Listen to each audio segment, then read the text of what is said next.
what is going to happen when China rises from where it is today. Rarely in history has a major state grown economically in such a short span of time. It's also rarely that a power has become stronger without a balancing coalition directed against it.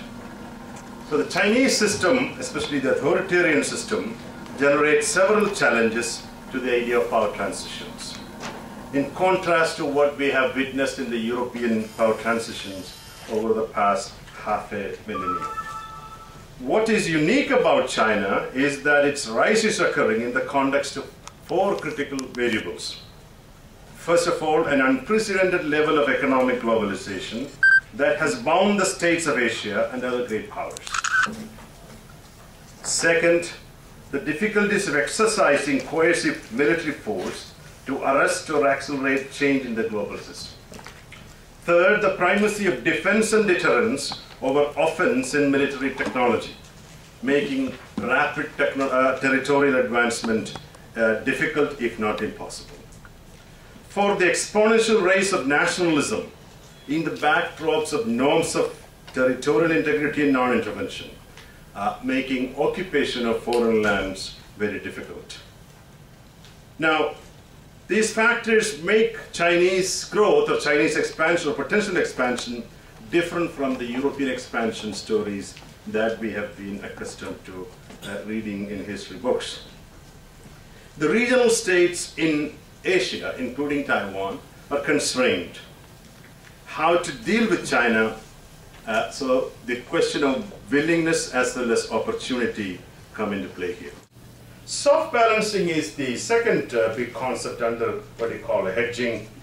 This has been a debated concept, as many of you know that debate in the International Security Journal articles, that one of them was by me. And that generated a lot of debate. Some people say it is simple diplomatic engagement. I have later on argued that that is not the case. It's a sustained effort to constrain a threatening state or rising power.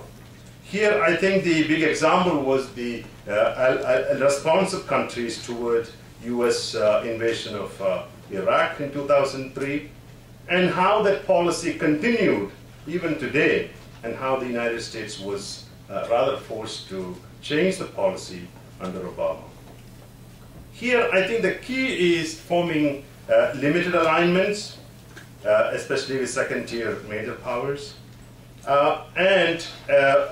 Those can be ententes, limited arms races, and relying on international institutions to make the behavior of the aggressive power less legitimate. In other words, aggressive actions will not be condoned by the institutional setup. That means the power that is about to launch an aggressive action would be constrained. So China could be deterred from aggressive behavior by soft balancing, by threatening that international institutions will not stand by China if it engages in aggressive behavior. So these are all mechanisms, non-coercive mechanisms available to states that are facing the rise of China. The question is why there is no hard balancing against China. And many of the scholars sitting here, including Dave Chang, has written on this subject of why there is no alignment yet against China. I think the big problem here is balance of power theory is predicated, or it came out of the European context when states were ready to eat other states. Aggression meant survival was not going to be an easy one. States could lose their sovereignty, sovereign existence, if they don't balance. In today's world, that has changed. You are no longer afraid of being eaten away by the rising power. So, the question is why China is viewed differently.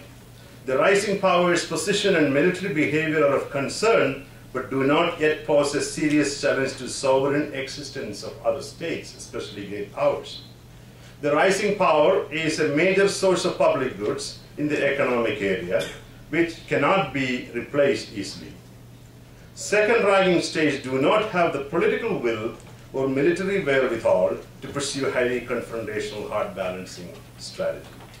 And 4, the rising power cannot easily retaliate, as the balancing efforts by others are not overt or directly challenging its power position with military means. So in a way, the rising power is benefiting by the way the international system is structured today. So I think soft balancing, hedging, engagement will stay on for a period of time until China becomes an aggressive power, if it changes its strategy at all.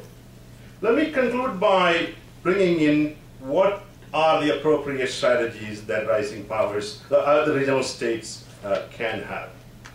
I think the current strategy is the right one, but it needs to be supplemented, as I said. What are the advantages of the hedging strategy? First, they leave the ball in China's court for the next move. Second, they give the Asian states a certain amount of freedom to pursue any single strategy if circumstances change. They could form a hard balancing coalition as and when necessary. Third, these strategies by regional states much needed buy time to them because they don't know exactly where China is heading. Finally, they are a sort of soft form of deterrence intended to prevent the rising power from initiating drastic revisionist policies. But once again, in order to make these hedging policies efficient and effective, China is, other substantial activities are needed. I think the rapid deployment forces that the US has developed over a period of time, the development of defense and deterrence in the Asia-Pacific region, the economic strengthening of other states, such as I already mentioned, others such as India or South Korea, or even Brazil and South Africa should continue. And the fact that China is the main player here, it's up to China where it wants to take the international order to the next level. And I think China has been trying the past year using coercive strategy, which it's now proving to be a success up to a point, but a failure in the long run, because, just going to take one moment, because the differences are many. I think China has been trying to learn a few lessons from the US experience, and this, I think, is a mistake on China's part. First of all, what are the differences? China does not have the same amount of leverage points as the US does with weaker states in the region. The Asian states have a powerful ally in the US to go to if the smaller states perceive the need. Unlike the US, China cannot muster international cooperation to sustain a campaign of coercive diplomacy. Long-term US intentions have been quite clear for allies and adversaries, whereas China's long-term intentions are not clear. No one knows what China really wants after it rises to global power status. If China wants hegemony, partial hegemony, or complete dominance, or will it behave like any aggressive rising power bent on enlarging its territorial and political sphere of influence? So, in a sense, it is up to China to determine where it wants to go, how it wants to play international order in the emerging international system. A Chinese socialization into the international order through institutions may have worked up to a point, but there may be a time when comes China will have to determine what it really wants and how it is going to provide the other collective good, that is security, to the region. Thank you. And now it proceeds to the discussion. Stage progression, and which now may not be progressing much more than what we have seen today. So East Asia does not have that background condition, at least as of yet. The question of whether balance of power created war, or is war going to be well, the fear of war is there, otherwise states won't arm. You know, the whole security dilemma exists. Doesn't mean that war is very, in fact my paper clearly states that the reasons why the Europeans fought, many of them don't exist. Expansion for the reasons of prosperity, territory was needed for wealth, you know, that kind of stuff. But still, war can happen despite people's good wishes. You know, that's why we all worry about inadvertent wars, escalation, etc. But the three quick points about democracy that was raised by my discussant, essentially, why do we worry about democracy? I think I'm relying solely on the liberal theory of, you know, the Kantian idea of the tripolar, or the three pillars of liberal peace. And I think if you look at one thing that is very clear, the democracies don't fight each other as far as we know. So why wouldn't that apply to great power democracies? And the other point is whether you get more access points in a democracy. I think democratic great powers are more easy to approach and lobby. Third, revisionism.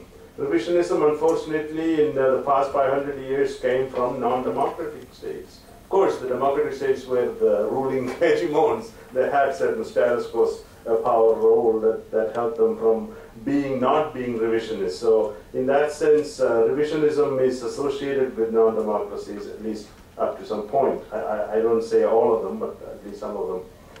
The other question is about the issue of bipolarity, whether the region will become a bipolar region or not.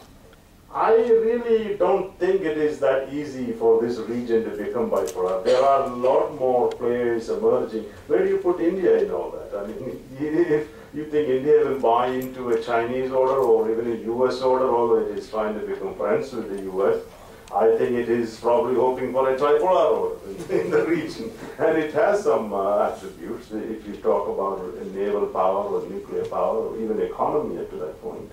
So, and the other thing that is very tied to this issue of revisionist, non-democratic state, why not many countries are worried about India's rise, other than Pakistan and China? I mean, it's very clear that the Indian democracy is a cushioning factor. Nobody really fears that India will come and grab you, you know, sort of thing. Finally, soft balancing. How do you avoid a security dilemma? I think the whole purpose of soft balancing is to avoid security dilemma. Because you're not arming in such a way that you're buying all this, you know, like Germany did with the Navy and Britain did with the Navy, etc.